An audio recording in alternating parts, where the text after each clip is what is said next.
OSTs ज़्यादा क्यों नहीं कर रहे आजकल? मैं चार्ज इतना करता हूँ कि वो 40 कोई नहीं करता। आप मुझे बताएं, आज किसी चैनल पे म्यूजिक का प्रोग्राम है? तो उसकी शक्ल शायद चेंज हो गई अब कोक स्टूडियो की सूरत में। नहीं, ऐसा नहीं है। ये एक प्लेटफॉर्म बहुत अच्छा है, लेकिन ये डिफरेंट तरीके से आया। बहुत ही बुरा म्यूजिक इसमें प्रोड्यूस होना शुरू किया रोहिल के बाद। मैं पर्टिकुलर किसी बैंड का, किसी प्रोड्यूसर का नाम नहीं ले रहा। मेरी ग्रूमिंग ये वाली हुई है कि मैं जहाँ खड़ा हूँगा तो लाइन वहाँ से शुरू होगी। दो दिलों की है इजाजत, मेरा नाम है मोहब्बत।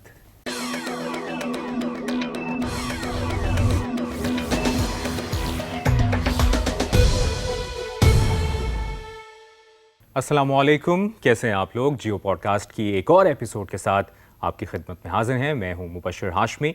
जियो पॉडकास्ट में हम मुख्तलिफ सेलिब्रिटीज़, एक्टर्स, म्यूजिशियंस, सिंगर्स से आपकी मुलाकात करवाते हैं और उनकी इंस्पायरिंग स्टोरी और उनका जो अब तक का जर्नी है वो कैसा गुजरा है, उनसे सीखने को भी मिलता है हमें। हम जानने की कोशिश भी करते हैं, आप तक पहुँचाने की भी कोशिश करते हैं। आज जियो पॉडकास्ट की इस एपिसोड में जो हमारे साथ मौजूद हैं, इनके बारे में मैं काफ़ी कुछ कहना भी चाहता हूँ और शायद कहते हैं कि वो बचपन सारा तकरीबन हम 90s के बच्चों का इनके कंपोज्ड गाने सुनते हुए हुआ है।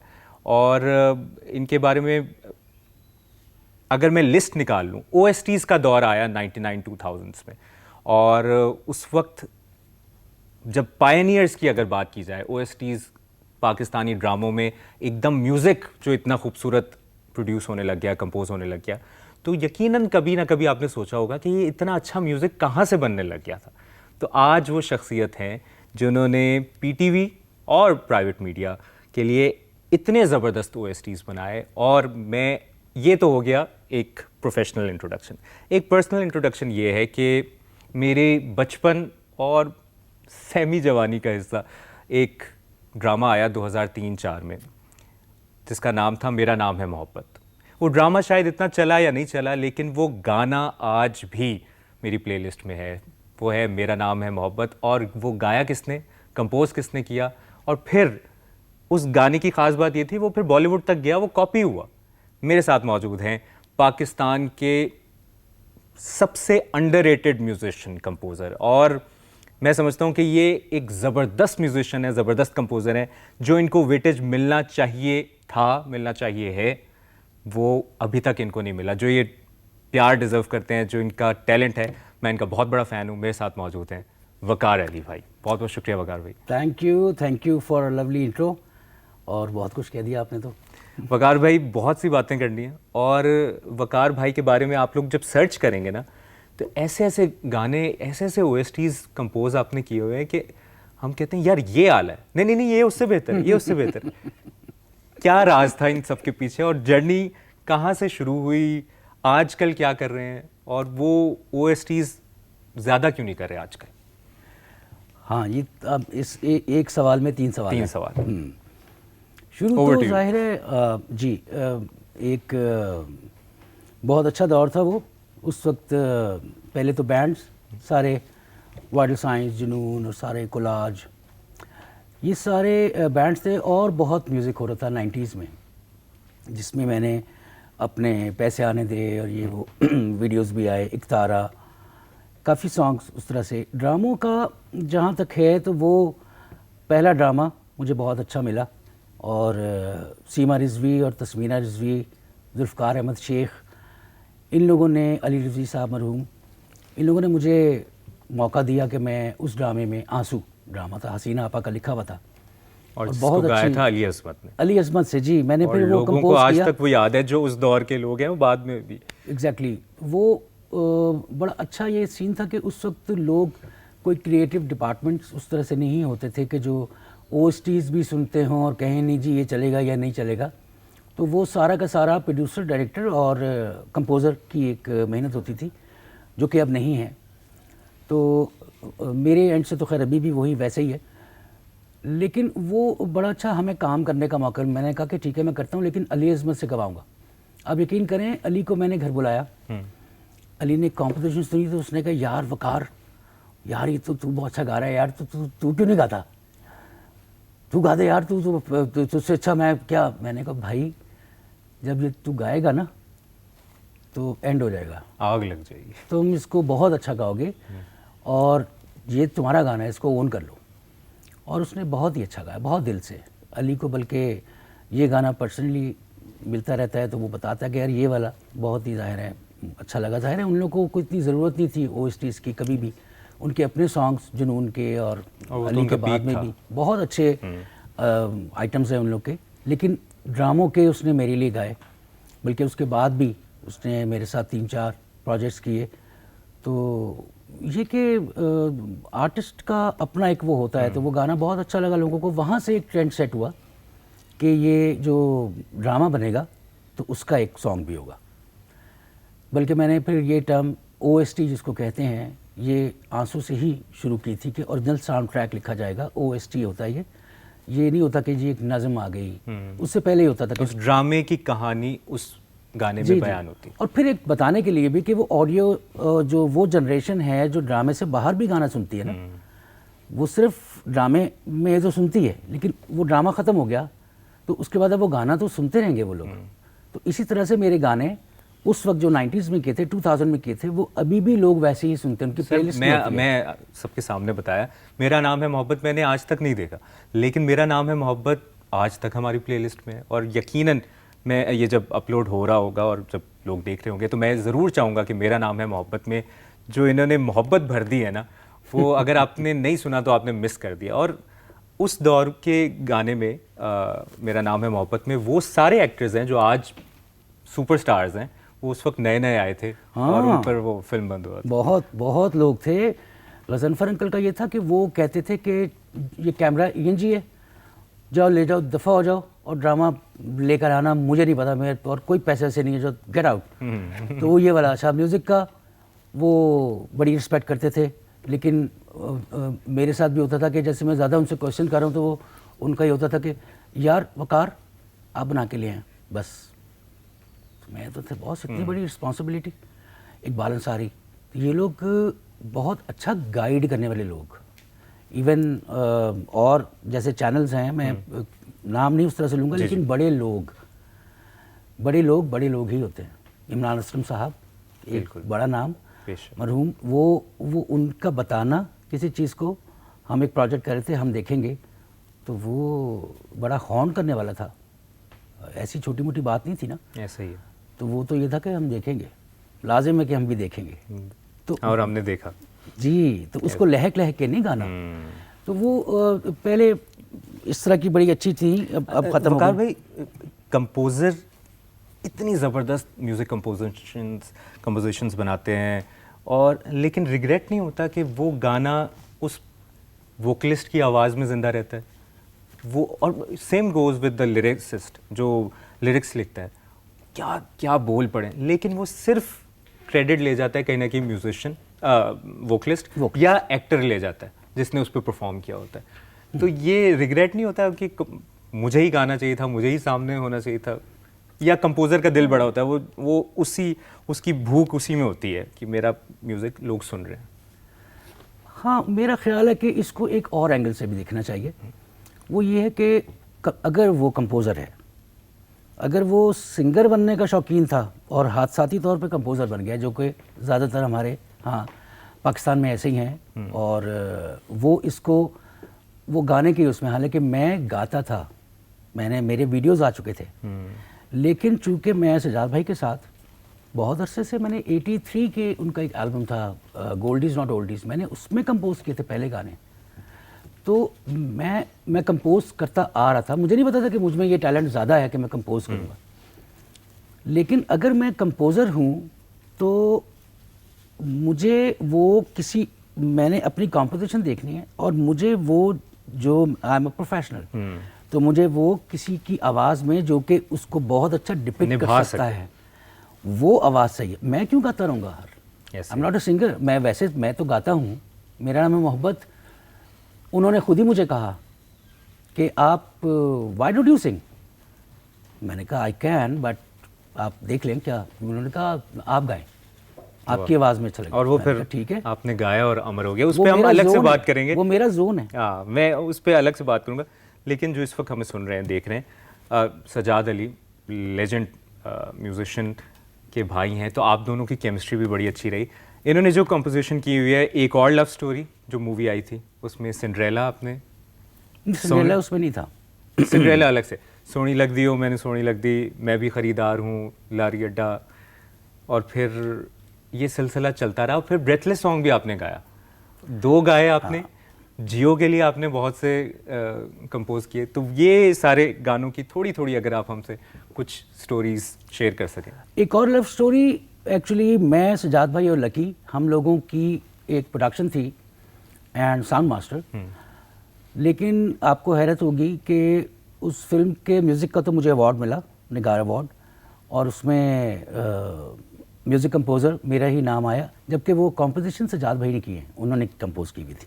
अच्छा। हाँ जी, ख़रीदार, लारी अड्डा, सोनी लग दी, ये सजाद भाई की है। लेकिन चूँकि म्यूज़िक प्रोडक्शन में हम लोग थे और मेरी उसमें, मेरे स्टूडियो में, उस ज़माने में मैंने स्टूडियो अपना नया बनाया था, उसमें सारी जैमिंग होती थी, रिहर्सल्स होती थी, फिर मैंने बजाया उसमें, मैंने बहुत मेहनत की है उस फिल्म के अंदर, उस फिल्म के गानों में। और मुझे याद है वो जो मिड 90s का दौर था, 98-99, और वो सोनी लग दी हो, और वो सजाद भाई एक्टिंग भी कर रहे थे, और वो पीक था वैसे आप हाँ, लोगों के, वो जो 90s के म्यूज़िक का पीक आप लोगों ने देखा, जहाँ जा रहे हैं, शादियों में, गाड़ियों में वो गाना लगा होता था। हाँ, वो वैसे वो हर दौर में होता है।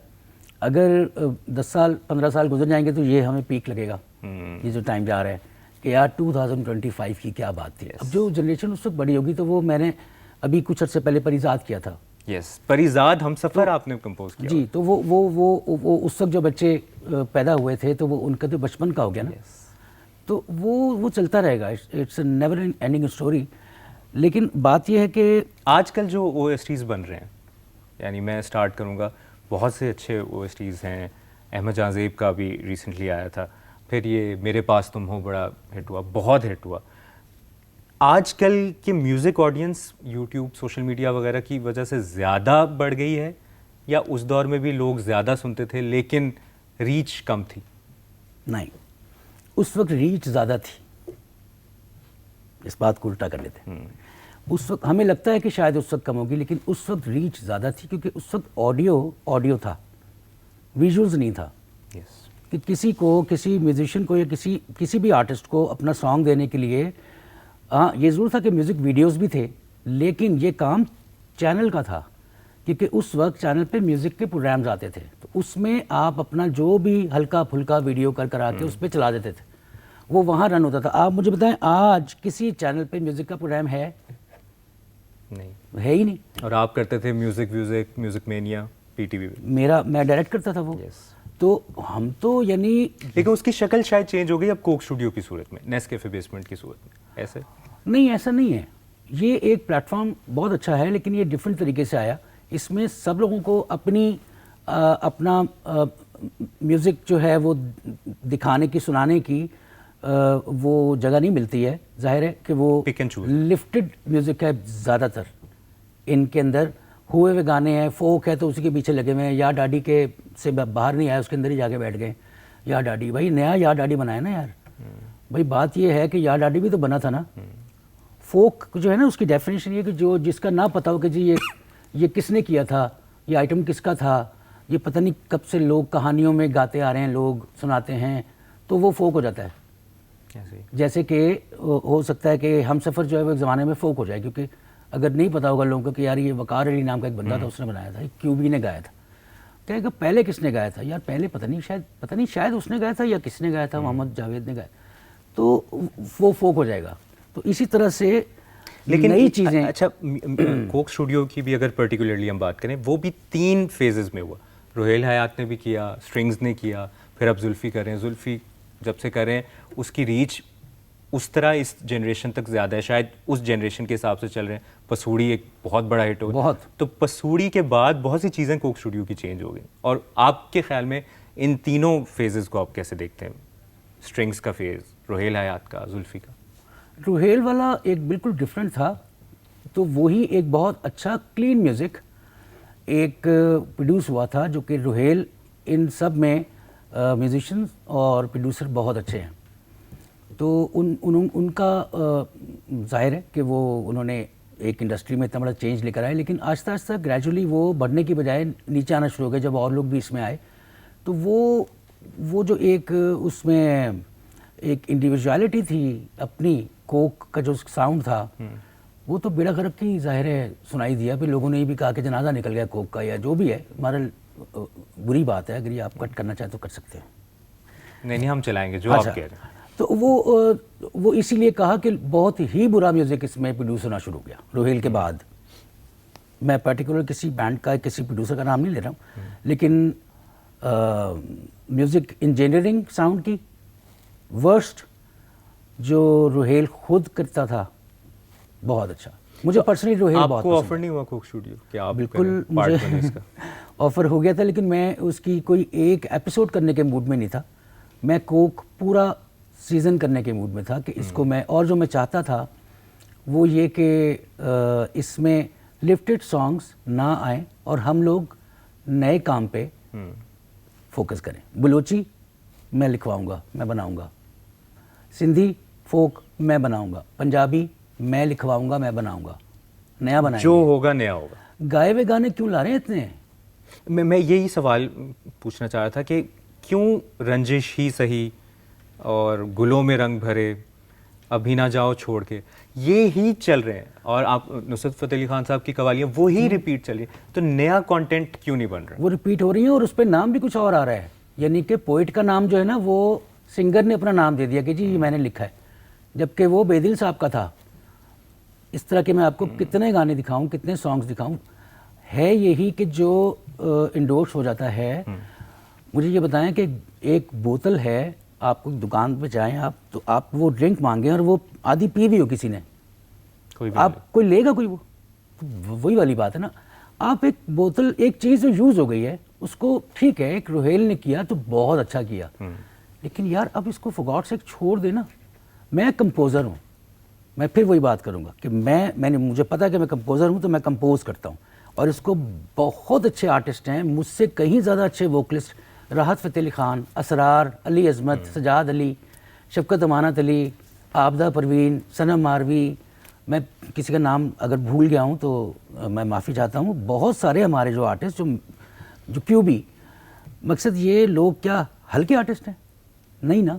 तो मुझे पता है कि ये यहीं पे एग्जिस्ट करते हैं, सांस ले रहे हैं, ये सब माशाल्लाह अलाइव हैं। इनको देखें वो लेकिन वकार भाई, इसमें ये भी तो एक बात है ना कि इसी तरह नए नाम आते हैं। हाँ। कभी ना कभी आतिफ असलम एकदम आया था सामने, बिल्कुल, कभी ना कभी एकदम राहत फ़तेह अली साहब आए थे सामने। तो अभी जो रिसेंट पास्ट में कोक स्टूडियो हमने देखा है उसमें नए म्यूजिशियंस भी आए हैं, उनकी फॉलोइंग भी है, बहुत अच्छे पसंद भी कर रहे हैं। बिल्कुल। तो शायद ये भी एक पार्ट ऑफ द एक्सपेरिमेंट होता है कि यार इसको चांस दें, ये बड़े नाम हैं, इनका गाना सुना जा रहा है, इनको लोग फॉलो करते हैं, लेकिन why not this guy, why not this guy? ये भी एक वजह हो सकती है। हाँ, अगर वो उस जगह पे आता हो कि एक बेसिक्स कम से कम सिंगिंग के जो होते हैं ना, कम से कम वहाँ तो आता हो ना, चाहे वो वेस्टर्न गाता है चाहे ईस्टर्न गाता है, तो कम से कम वो उस स्टेज पे तो होगा ना। अब वो है ही नहीं उस स्टेज पर। अच्छा, सारा ट्यूनर इस वक्त आपको कौन बेहतर लगता है इस जनरेशन में? यानी वोकलिस्ट या प्रोड्यूसर? वोकलिस्ट, एक या जिसको आप सुनते हैं या आपकी नज़र से गुजरा कि यार ये बंदा, ये बच्चे, इसमें टैलेंट है, ये आगे जाएगा। इस वक्त जो पुराने आर्टिस्ट हैं, जिसको अभी हम पुराना कह रहे हैं लेकिन वो पुराने नहीं हैं, जो कि सीखे हुए लोग हैं, तो वही पसंद है। बाकी मुझे कोई वो इंस्पायर नहीं किया।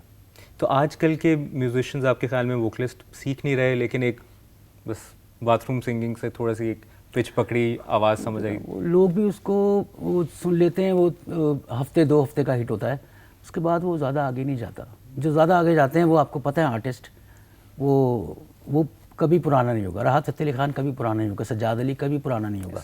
वो हर दौर में उसकी कोई ना कोई चीज़ आएगी। और आबदा परवीन, जो भी इस तरह के लोग हैं।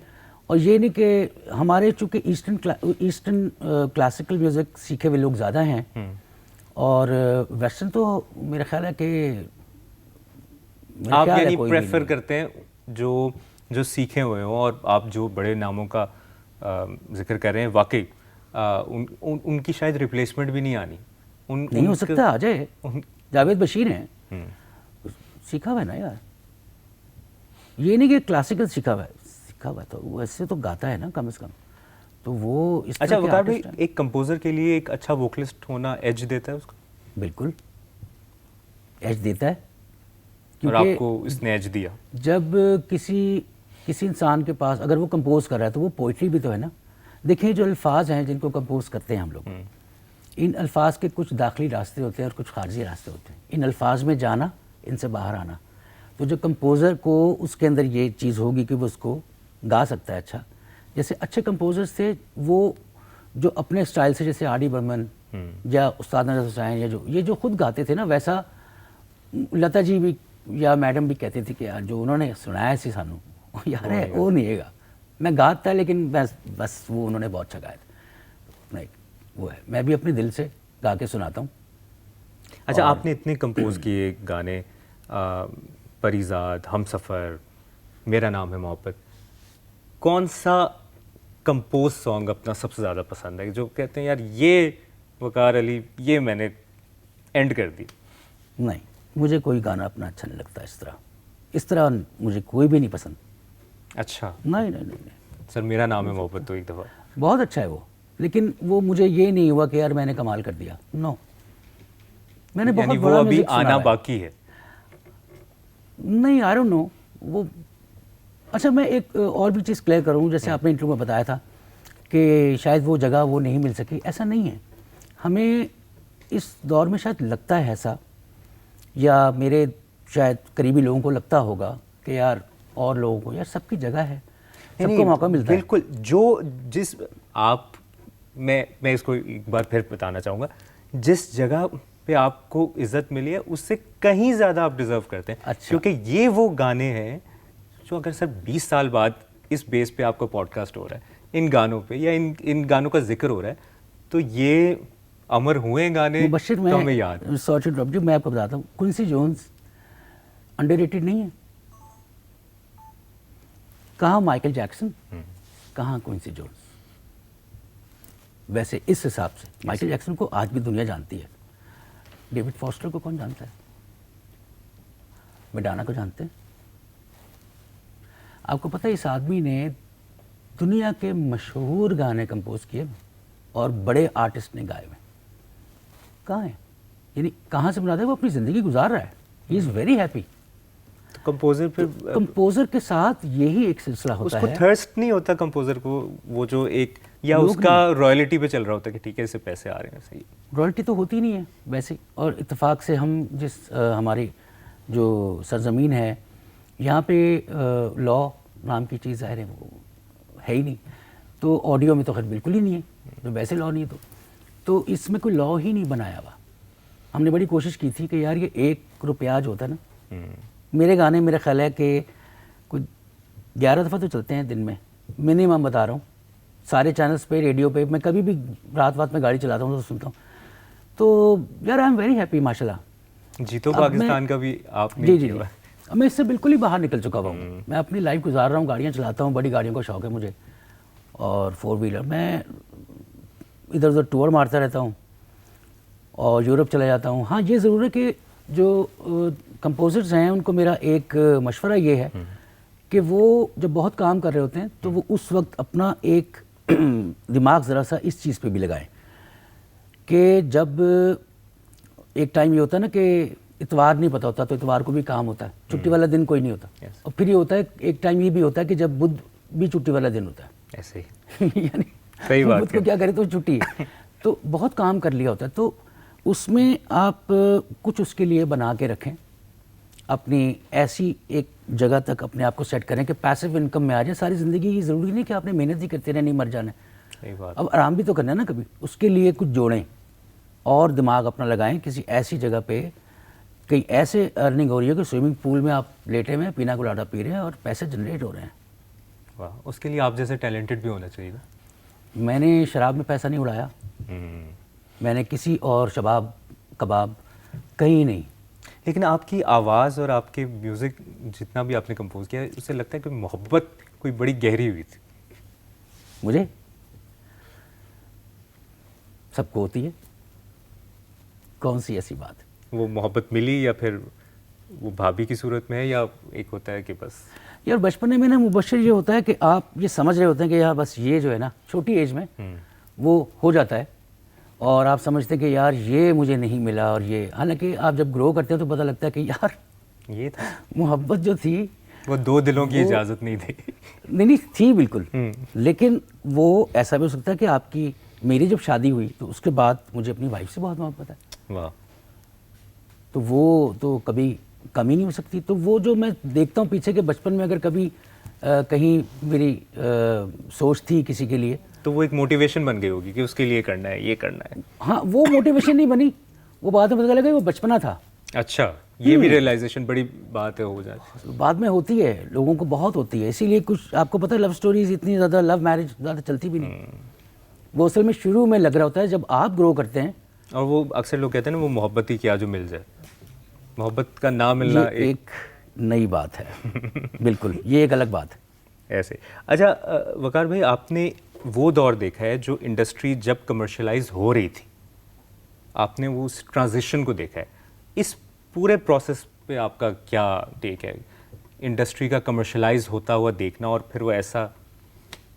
यार मैं आपको बताऊं तो आपको बड़ी हैरानगी होगी कि मैं इस वक्त, बल्कि आपके प्रोग्राम में बैठे हुए मुझे, मेरा दिमाग जो है ना वो शैतानी दिमाग की फैक्ट्री चल रही है कि मैं शायद वाहिद हूँ उस वक्त कंपोज़र, म्यूज़िक कंपोज़र, जो 2 ट्रैक रिकॉर्डिंग से शुरू हुआ था काम करना।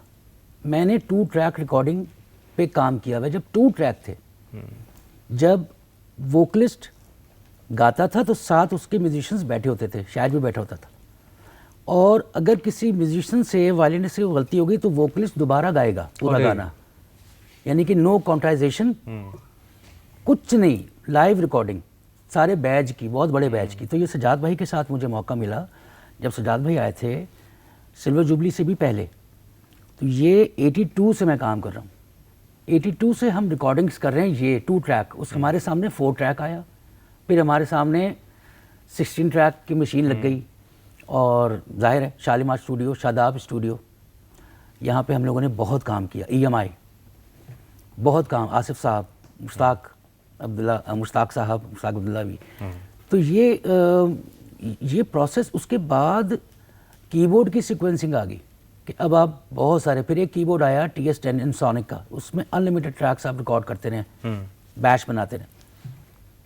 उसके बाद हम लोगों ने बेबिया जो रिकॉर्ड किया वो कंप्यूटर पे किया था, वो सीक्वेंसिंग ज़बरदस्त। सबसे पहले हमारी रिकॉर्डिंग हुई थी, सजाद भाई, मैं और लकी, हम लोगों ने किया था कंप्यूटर पे। डॉक्टर टीज प्रोग्राम आता था एक, और बल्कि ये सारे जो वाइडल साइंस, आवाज़, हारून फ़ाखिर, ये बड़ा अच्छा, फ़ाखिर ने बहुत अच्छे म्यूज़िक किए हैं, बहुत अच्छे सॉन्ग्स बनाए हैं ऐसे ही अपने भी, और वैसे भी वो जो सॉन्ग्स उसने ड्रामों के लिए भी किए हैं, बहुत ज़बरदस्त।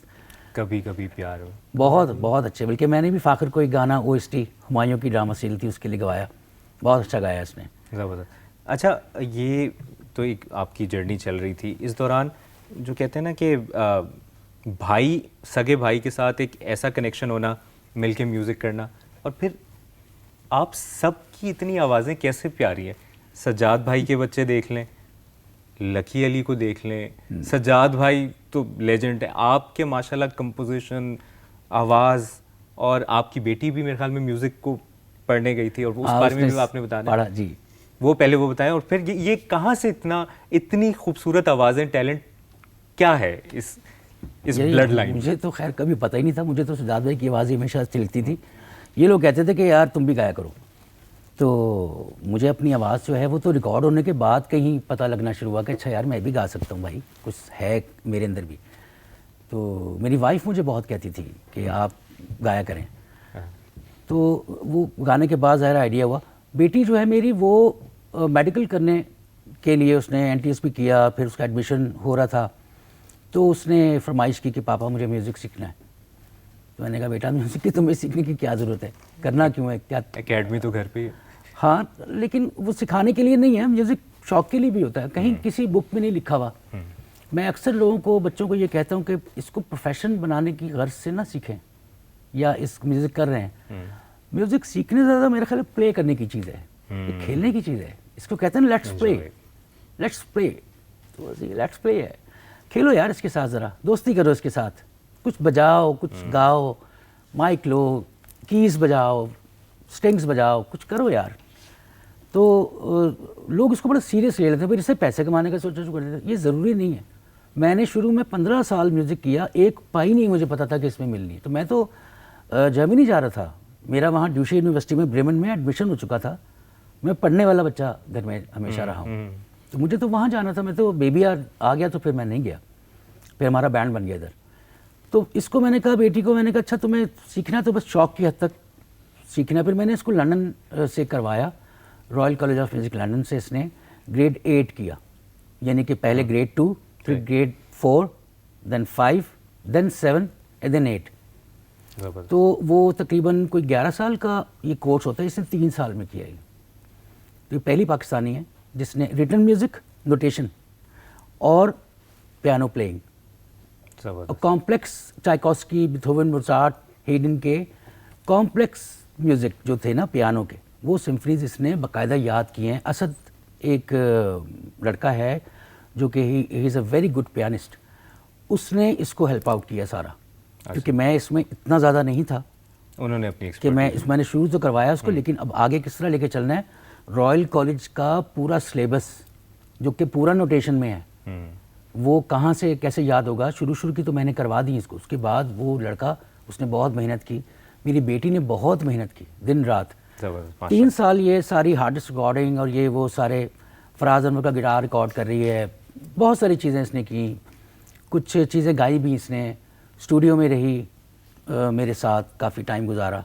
उसके बाद इसने फिर दोबारा से MBBS का इसने कहा मैं अब NTS दोबारा शौक पूरा कर लिया। और अब फिर पहले 100 MCQs थे, अब 200 MCQs थे, दोबारा दिया, दोबारा अपेयर हुई, और फिर ये जिना से इसने मेडिकल, अब ये अभी पिछले हफ्ते इसने MBBS कर लिया, now she is a doctor. माशाल्लाह, बहुत मुबारक। ये एज अ फादर, ये मेरे ख्याल में आपकी सारी अचीवमेंट से बढ़ के है कि आपकी बेटी माशाल्लाह, आप एक डॉक्टर के वालिद हैं, और बेटियों को पढ़ाना और इस लेवल पे पहुंचाना, ये मेरे ख्याल में इससे बड़ी अचीवमेंट नहीं होती किसी भी बाप की। मुबशिर, मैं आई हैव 4 डॉटर्स। माशाल्लाह। सबसे बड़ी वाली डॉक्टर है एलिया, उससे जो छोटी है फातिमा, वो एजुकेशनिस्ट है, और उससे वो पढ़ चुकी है माशाल्लाह, और अब वो अमेरिकन फार्म में जॉब भी करती है ऑनलाइन, और उसके अलावा बहुत अच्छा सेटअप है उसका।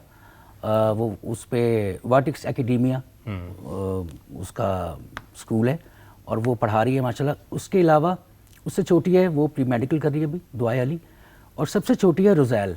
अच्छा, बहुत रोज़ैल, उससे मैंने उसको अब स्कूल से मैंने उसको उठा लिया 8th में ही। मैंने कहा स्कूल वगैरह छोड़ दो, बैडमिंटन, तो बैडमिंटन सारी खेलती हैं ये। अच्छा। लेकिन रोज़ैल नेशनल खेलती है। अरे वाह वाह। सिंध ओपन चैम्पियनशिप जीती है लास्ट, और अभी नेशनल्स के लिए लाहौर लेके गया उसको, तो वो आई सेमीफाइनल तक, क्वार्टर फाइनल तक। और लेकिन ये कि वो बड़ी नेशनल बैंक में अभी उसको ट्रेनिंग करवा रहा हूँ, ज़बरदस्त। तो देखें इंशाल्लाह ताला, वो उसको मैं चाहता हूँ कि वो बैडमिंटन में नेशनल चैम्पियन बने। बेहतरीन।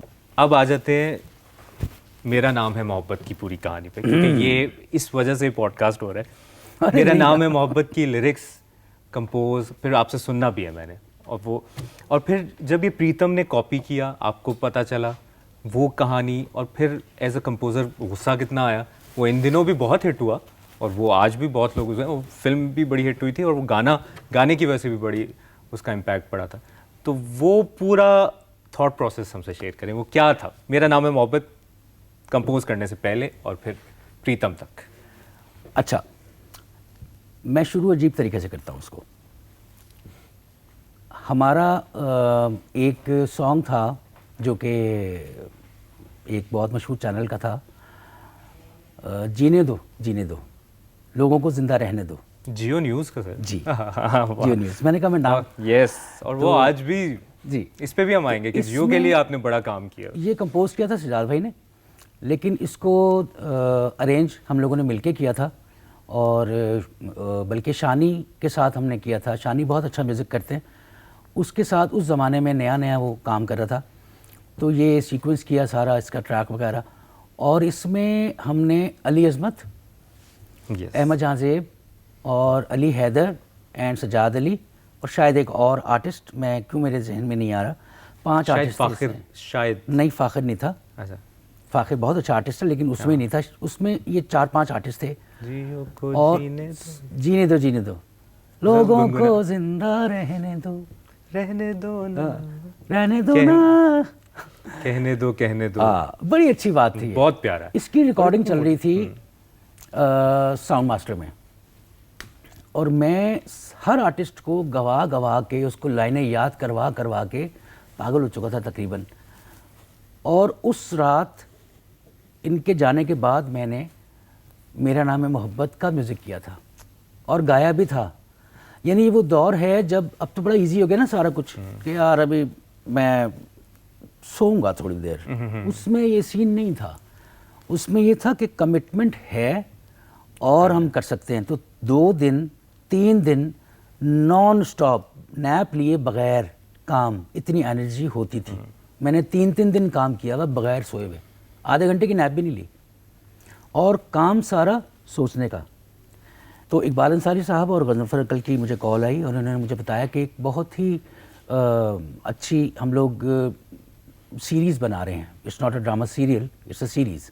तो आपको इसके लिए रोमांटिक कोई कॉन्सेप्ट कुछ इंट्रोड्यूस करना है। हाँ जी, उस पर काम करें और बताएं कि पोइट्री भी ऐसी हो और ये हो।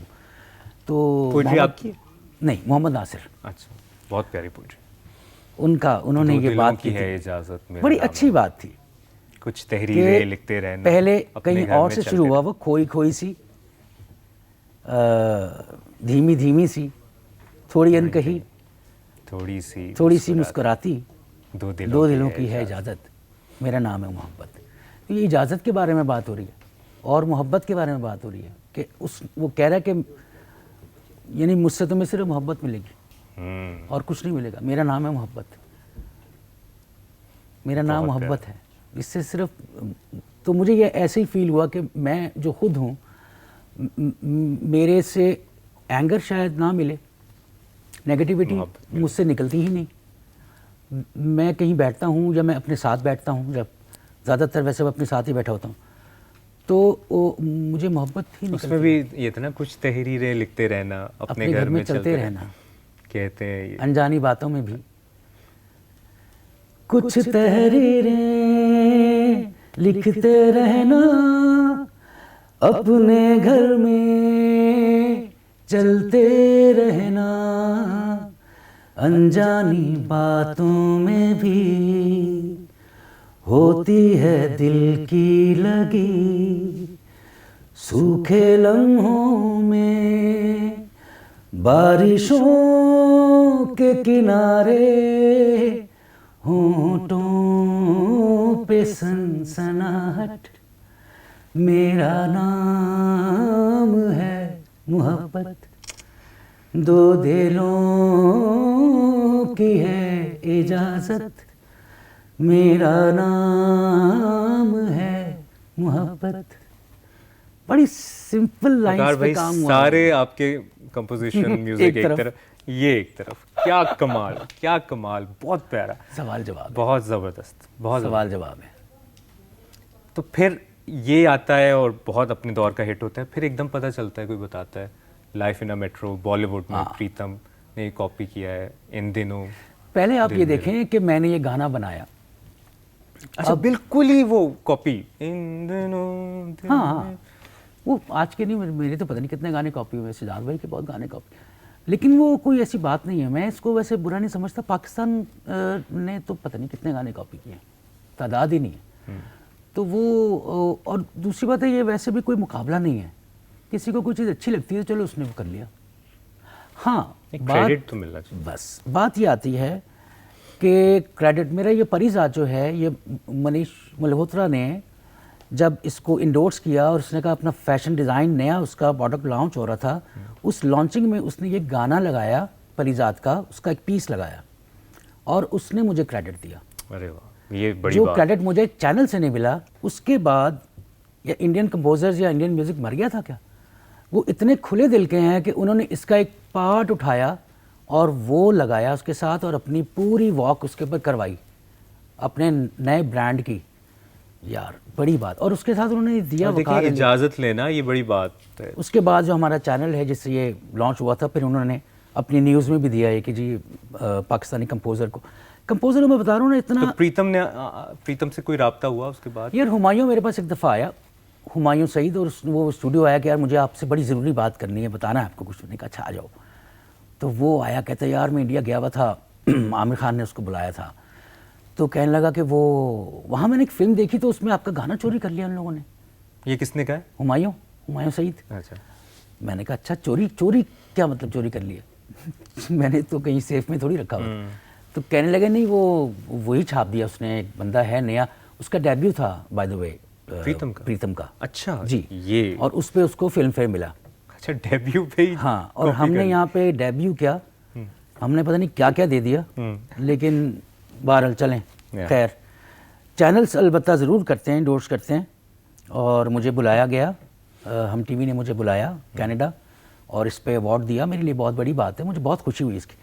लेकिन ये कि कोई ज़ाहिर हमारे यहाँ इस तरह के इतने बड़े अवार्ड्स होते नहीं हैं कि जी फिल्म फेयर अवार्ड या कोई आपको कोई बहुत ज़्यादा वो दिया, जो कंपोज़र को ना इस तरह लेते नहीं है। कंपोज़र को चाहिए ये होता है कि वो अपने आप को कैसे ग्रो करे, और वो कैसे एक दिमागी तौर पे और वैसे जिस्मानी तौर पे बहुत अच्छी ज़िंदगी अल्लाह का शुक्र अदा करे, और अच्छी ज़िंदगी गुजारने के लिए अपना सारा सेटअप कर ले वो बहुत वो अच्छे टाइम के अंदर। अगर उसने वो नहीं किया हुआ ना, बाद में रिग्रेट्स। मुझे तो कोई रिग्रेट ही नहीं है, क्योंकि इनकी मैं क्या कहूँ आपके पॉडकास्ट में बहुत से लोगों की औकात भी नहीं है वो वाली कि वो आपके साथ काम करें, तो आप इसलिए काम कम कर देते हैं। आपने मुझे कहा ना कि आप, तो यही होता है कि यार मैं चार्ज इतना करता हूँ कि वो 40 कोई नहीं करता। हाँ, कुछ लोग करते हैं। तो मैं अभी फैज़ का प्रोजेक्ट कर रहा हूँ एक। अच्छा। क्या पोइट्री है, जाहिर है उनके तो हम फ़ैन हैं, तो उस पर काम कर रहा हूँ। तो वो पागल तो नहीं है चैनल जिसने मुझे कहा है करने के लिए, वो उसको मीट कर रहा है। अच्छा, एक OST से उस दौर में सबसे ज़्यादा कितने पैसे कमाए?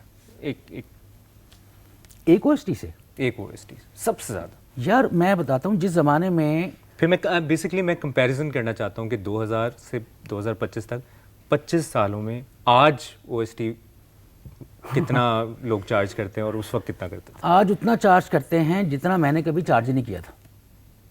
अच्छा। मैंने पहले OST में 2099 की बात है ये, तो मैंने 1 लाख रुपए चार्ज किया था कॉम्पोजिशन का, सिंगर के पैसे अलग थे। अच्छा। और पाकिस्तान में उस वक्त गाना बनता था तकरीबन 10,000 रुपीज़ में। अच्छा। बहुत बड़ी प्रोडक्शन कोई हो जाए तो वो 15 में हो जाती थी, कि बहुत बड़ी। 500 रुपये शायद लेता था सर।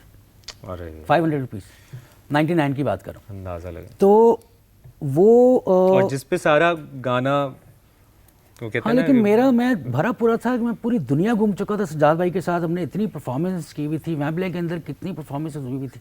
हमने बहुत बड़ा कैरिस्मा देखा हुआ है ना, कैनवस बहुत बड़ा है जिसमें हम वॉक कर रहे हैं, पैदल चल रहे हैं उस पूरी वर्क स्पेस के ऊपर।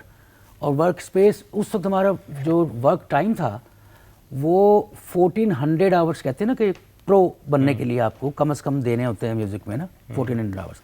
मेरा ख्याल है मेरे तो उस ज़माने में 14,000 आवर्स हो चुके थे।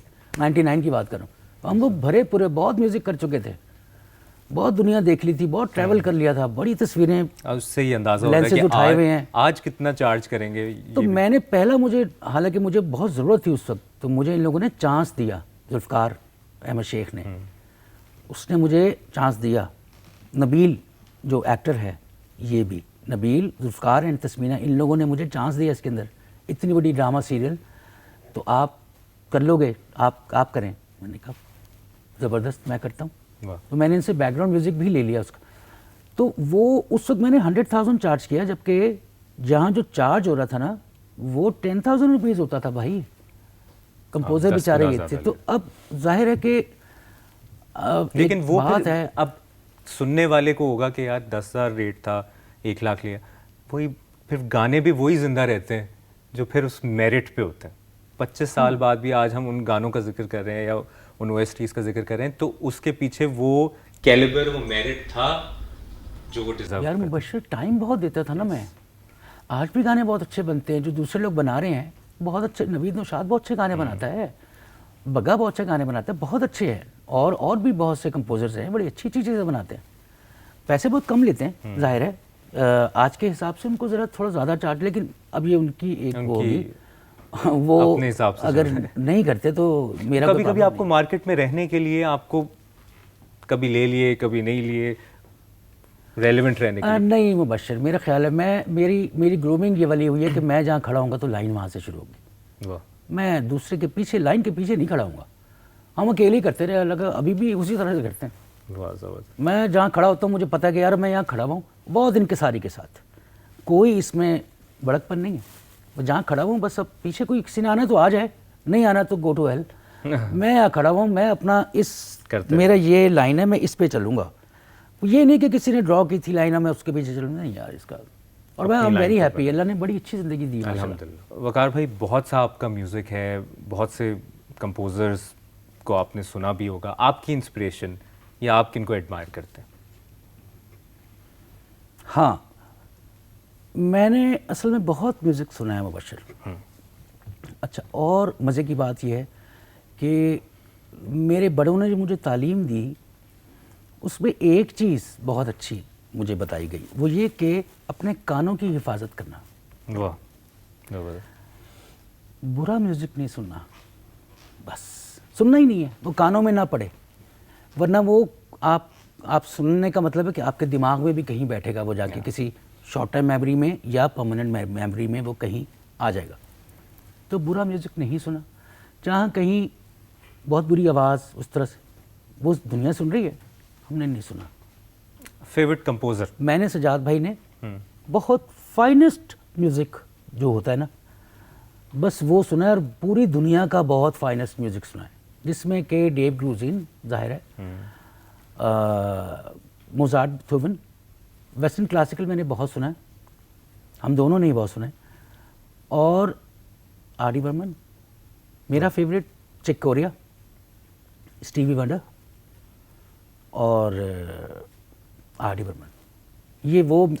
और गाने में बड़े गुलाम अली खान साहब से आगे कुछ भी नहीं अच्छा लगा, क्योंकि अब एक बात है ना कि आपने बहुत क्रिकेटर्स, बड़ी अच्छी बाबर आजम की ड्राइव ऐसी ज़बरदस्त यार की, वाह वाह वाह मज़ा आ गया, लेकिन यार मुझे भी बड़ा मज़ा आया, लेकिन मैंने ज़हीर अब्बास को देखा हुआ है ना यार, मसला ये, तो वो बॉल को वॉच करना, आगे है ना बैक फुट का प्लेयर, और ऐसे आकर ऐसे ड्राइव और रिस्ट, अब वो क्लास जो देखी भी है, ये दोनों जो ब्रदर्स थे ऑस्ट्रेलिया के यार, स्टीवा, मार्क फॉर्स्टी, दोनों भाई कमाल थे। तो ये क्रिकेट इस ज़ात की देखी, तो मकसद कहना है कि जब आप बहुत अच्छा देख लेते हैं, और आपको पता है म्यूजिक इंडस्ट्री के स्टीवा और मार्क फॉ कौन है? सज्जाद अली, वकार अली। अरे अच्छा, मैं उस जगह पे नहीं। हम पॉडकास्ट के आखिर में मैं चाहता हूँ कि आपकी आवाज़, आपकी शख्सियत का जियो से भी बड़ा एक ताल्लुक़ है, यानी आपका वैसे इधर बड़े अरसे बाद चक्कर लगा है, लेकिन जियो के कई नगमों में, कई गानों में आपकी आवाज़ है। जियो, फिर से जियो, जब ज़लज़ला आया था अक्टूबर 2005 में जी, और मुझे याद है वो लाइव टेलीथॉन उस दौर में बहुत हो रही थी जी, तो वो चलता था, जियो फिर से जियो, फिर जियो को जीने दो, जीने दो। और फिर आपने जियो सुपर के लिए एक ब्रेथलेस सॉन्ग भी गाया था जी, परचम का रंग और खुशबू, बड़ा मुश्किल था वो।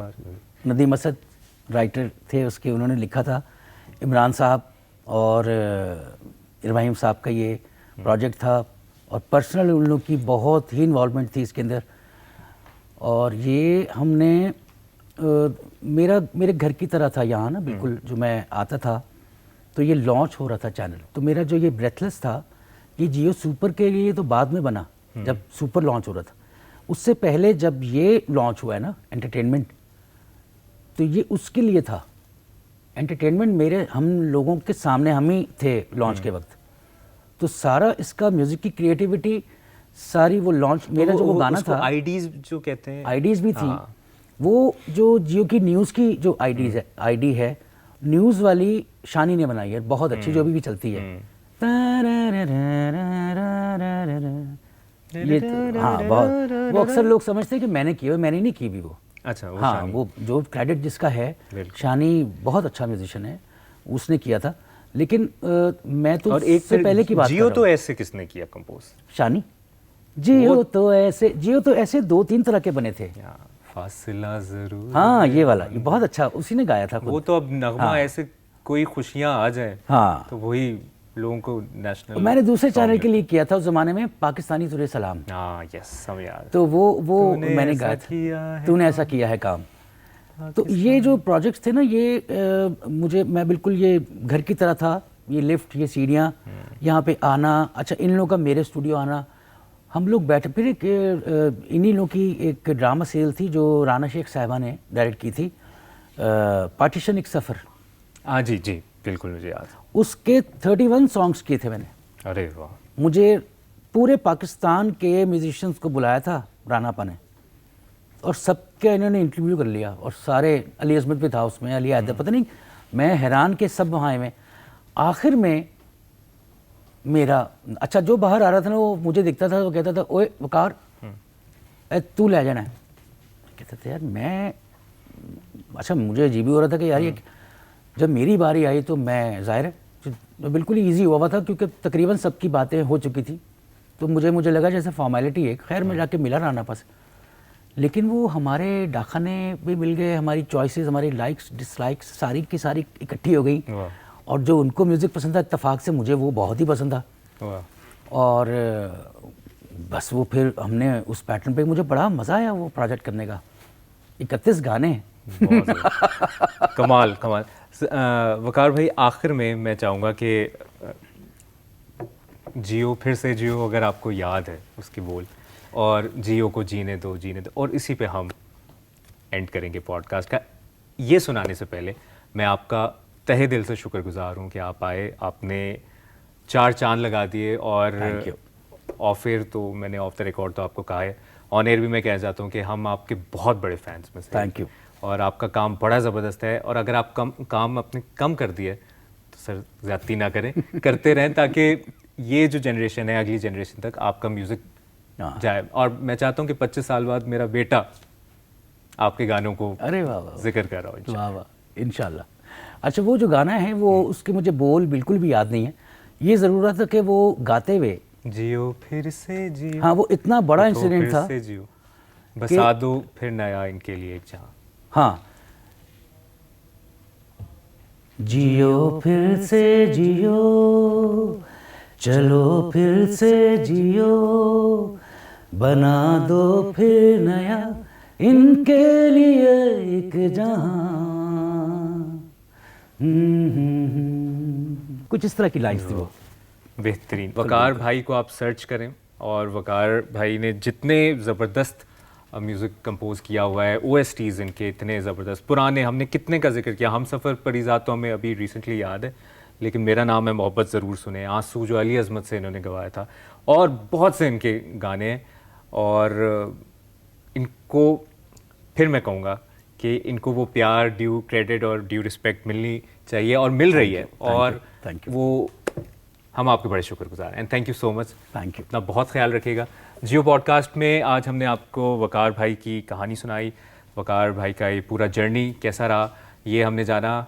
अगले जियो पॉडकास्ट के एपिसोड में कोई और इंस्पिरेशन की, कोई इंस्पायरिंग स्टोरी के साथ आएंगे, उनकी कहानी आप तक पहुंचाएंगे। तब तक के लिए इजाज़त दीजिए, अपना ख्याल रखिएगा। अल्लाह हाफ़िज़। पाकिस्तान की सबसे बड़ी मशहूर न्यूज़ एंकर राबिया आनम। आपने मुझे एक रमज़ान ट्रांसमिशन में इनवाइट किया था। हाँ, आज उस बदले 5 साल बाद मैं आपको पॉडकास्ट में आज हिसाब क्लियर हो गया। आप जैसा एंकर दोबारा नहीं आया इस फील्ड में। जियो मेरा स्कूल था, जो सीखा यहीं से सीखा। राबिया आनम ने 13 केजी कैसे कम की, पूरा लाइफस्टाइल चेंज किया। अब बहुत सी सीरियस बातें हो गई, मेरे ख्याल में हम वापस आते हैं कॉमेडी पे। अस्सलाम वालेकुम, मैं हूँ जियो न्यूज़। कराची में पानी की इतनी किल्लत हो गई है कि मर्दों को नहलाने का पानी भी नहीं है, और वो एक्चुअली था मुर्दों को नहलाने का पानी नहीं है। सर्दियां आते ही लकड़ियों की कीमत में इजाफा हो गया। पढ़ा ये गया कि सर्दियां आते ही लड़कियों की कीमत में। हमारे साथ मौजूद हैं सीनियर साफी सलीम सहाफी। तो न्यूज़ एंकरिंग में मैक्सिमम कहाँ तक गई? अब ये तो आपने वही सवाल पूछा जो आप कह रहे थे मैं नहीं पूछूंगा। क्या कभी लाइव शो के दौरान घबराहट महसूस हुई? हर लाइव शो से पहले घबराहट होती पसंदीदा अदाकार? है। बिलाल अब्बास। पसंदीदा सियासतदान? इमरान खान, बिलावल भुट्टो जरदारी, नवाज शरीफ। निदा यासिर के एक प्रोग्राम में आप गई थी और आप जी। उठ के चली गई थी। जी। कोई आपका इशू हो गया था? आप एक ऐसी शख्सियत जो कि हरासमेंट के ऊपर इतनी वोकल है और सामने एक ऐसी शख्सियत जिसने डोमेस्टिक अब्यूज़ किया है, आप उन दोनों को साथ में बिठा ही नहीं सकते।